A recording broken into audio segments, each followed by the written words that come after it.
How's it going? Welcome to AGD Garage, and in this video I'm going to show you guys how to install some air shocks, not air bags, on your 2014 Ram 1500. Alright, so I picked this kit up off Rock Auto. Once I found the part number on Rock Auto and everything they fit, I found them on Amazon, and I got them way cheaper on Amazon and faster. So that's the part number for this kit. It's a Monroe kit. Comes with 2 shocks. You don't got to order 2 of these kits. It was $62 for this kit. The only thing I saw people were complaining about is the airline kit that comes with it is too small for like a long bed truck. I think even the short beds, that's what we're doing. We got a short bed truck. Some people were complaining they were too small. So we'll see how that goes. But just in case, I picked up this other kit from O'Reilly's AK-29, and that comes with longer hose. Basically, it's the same exact kit. It just has more hose and probably more of these little connector things. So that's something to look out for if you're going to do this. If you have a long bed, you probably need the AK-29 kit. You can probably get it locally. They also sold this on Amazon and Rock Auto as well. But I just was like, well, if I need it, I'll just go get it. But yeah, so that's the kit. Super simple. You know, they just will raise out like that, just like any other shock. So first, before we do these, let's get a baseline. I got a boat sitting over there. We'll hook the truck up to the boat. We'll measure the wheel well before and after we hook it up to the boat. Then we'll do it again with these shocks so you guys get an idea of how much difference or not difference you'll get, essentially. I don't know, you know what I mean. So we're looking at, what was that? Should we do the rim? I'm just gonna do the top of the tire. We're looking about 6 to 6.5 inches from the top of the tire roughly to the tape measure. Depends how I look at it. So we're just gonna go with 6, a whole 6 inches. So we got the boat. It wasn't as, I guess, real, well, stress testy as I would have liked. So we hooked up a trencher, which is what we will tow with this thing. She's pretty heavy. I don't know the exact weight, but a Ford Ranger and this are pretty much the same weight, is what we've figured out. And now, let's see what we're at. We're now at about 4.5. So what, we were at 6.5 last time. 6.5. We lost quite a bit. So let's unhook this trailer. I'm not going to move the trencher. I'm just going to drop the trailer right where it's at. And when we get the shocks on, we'll come back and just hook the trailer right back up again. And we'll put, I don't know, maybe 60 pounds in it or something. And we'll just see what happens. All right, so the first thing we're going to want to do, obviously, is take the wheel off on both sides. And then this wheel liner, she's seen better days. But you got bolts here. You might have some up top. And then we got 2 there and 2 there. And this wheel liner will come off. Then we can get to this upper shock bolt. All right, so as we kind of showed earlier, this wheel well is a little dickered. So yours is gonna have more bolts than this one, I would imagine. I'm just gonna zip this out real quick. There's 2 here, like we mentioned, 2 here, and a few over there. You know, so take this out and give us access to the shock.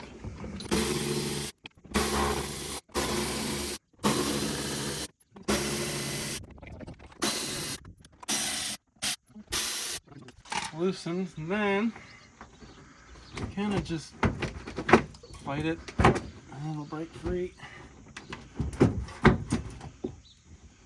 It's kind of a pain.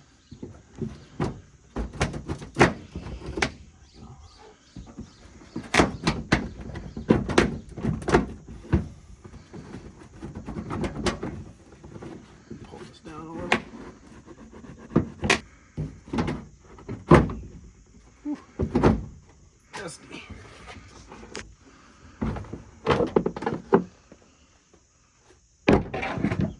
Well, yay.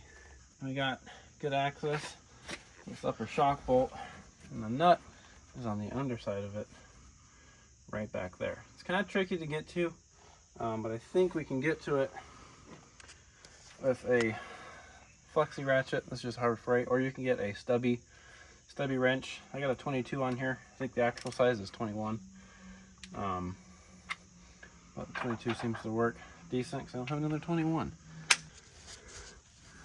I got it jammed back in there, just like that. That's on the bolt. You can use a breaker bar or whatever has enough bend that you can get in there. And then take the old get her out tool. There we have it. Shock's gonna go nuts. Probably shouldn't have done that one. It's fine. Done the lower one. I'm gonna try and get my ratchet out with the shock in the way. You can see the angle it kind of goes on there. It's not the best, but you can do it. Now we take this lower one off.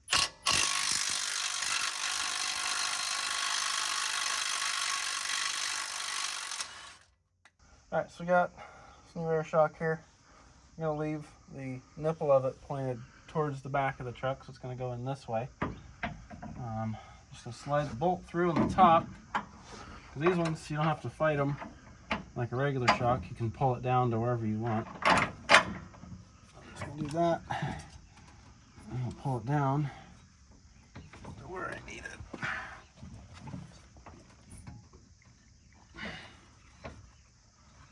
Down to there. Bada bing, bada boom. Shock's installed. Get the nuts on. So the trick on this one again, pull the bolt out. Get your hand in there. And hand tighten it because the frame rail intercepts the bolt. That's why it's hard to, you can't get something straight on there. All right, take this.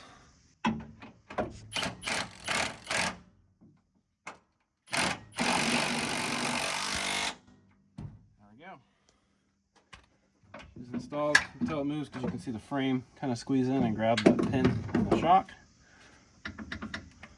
She's meant no special tools required. Now I'm going to tighten this bottom bolt down here and I'll get to showing you where we're going to run these airlines. Okay, so using that extra kit that I got, it allowed me to run it kind of how I want. So it goes up there, stays away from the frame. This is the passenger side. Stays away from the frame. Goes up there, and I got it coming down here over. You see it's all away from the frame. Goes up there. There's another clip up there as well. And then I got it coming across there. Stick a zip tie there just so it doesn't rub on the frame. It's gonna rub a little bit here, but it's just one spot. And then it comes over, down, and I'll put an air fitting right here. This is the other side of the license plate hole. It's missing a screw, so I just cut it and we'll drill a hole through there. But now I'm going to run the other side from the shock we just did. So there's a shock over there. I'm going to do the exact same thing, run it kind of along here, and we'll get it to that spot right there. So this side's a little different. The fuel tank is in the way, and then the brake lines, there's a spot there kind of where I did that side. So there's a wire loom right here. So I'm just going to go, this isn't clipped into the shock, I just have it stuck in there just for mock-up purposes, but we're basically going to go up and over. Have another zip tie, and we'll basically just follow this wiring back and around to the other side. And I'll keep that away because Dodge thought this was a good spot to put wiring. I think it's a good spot to put cables. So I'll see you guys under there. Okay, so this is the wire we were at on the other side there. Just swoops right over here. So we're essentially gonna run it something like this. You know, and get it over to where I pointed out earlier. Here's the other side. That's how you don't even need those clips. Just gonna zip tie it the whole way pretty much.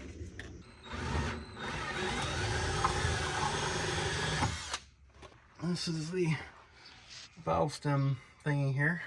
This is the other side of the license plate. I'm gonna stick it through just like that. So put this little T. This is gonna go through that hole. I just drilled. This is the T for the left and right. Now to hook these up, put this cap on first. Slide that down, and then get your O-ring. Slide that on there. Just like that, and you don't have to do this. I'm just, like I said, I'm just going to do it just because I'm going to put a little bit of dielectric grease kind of inside this fitting here, just to help the O-ring seal a little bit better. You don't want it too much so it goes into the thing, because it'll probably piss off the shock. But just to help the O-ring seal, we are going to do that. And just screw it together. This side, obviously, same deal. Make sure it's not round. Make sure you get it as round as you can.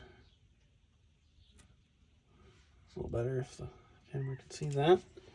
Okay, so you get the idea. I'm gonna go tie these up, make them look neat. And then all you gotta do is put the nut on the outside of the license plate for here. And we can pressure test them.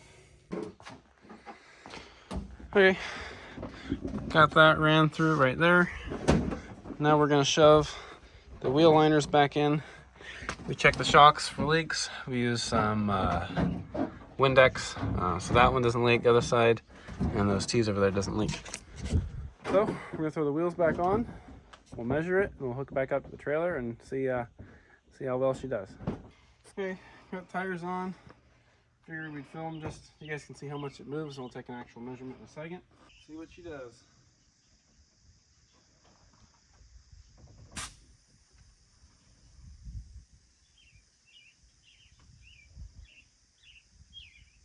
Going. There it goes. Okay, so that's 95 PSI. Could go more, but when you put a load on it, it'll obviously increase the air pressure. So let's take a make a measurement. I'd say 7.5. It was up to here last time, roughly. So let's hook it up to a trailer now and see what she does. Trailer installed. You can tell it's good because it's, you know, tilted up this time. Anyway, last time we did this, no air, factory shocks, it was 4.5. Now, we are looking at about 6 inches. So, almost the factory ride height, with no load in it. That's about 6 inches. And that was with whatever PSI I said last clip. I forgot to bring the gauge. Maybe I did. Nope, I didn't.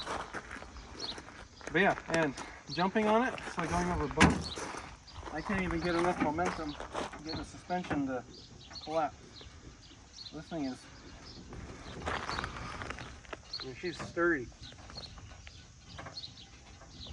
Yeah, it doesn't care about me jumping on it.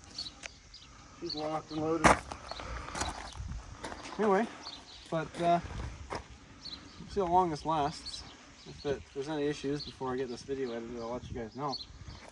But I don't know, for 60 bucks, and you got an old pair of shocks anyway, and you're towing a bunch, pretty good deal. Yeah, for me. Thank you guys for watching, and subscribe for more, and see you in the next one. Peace.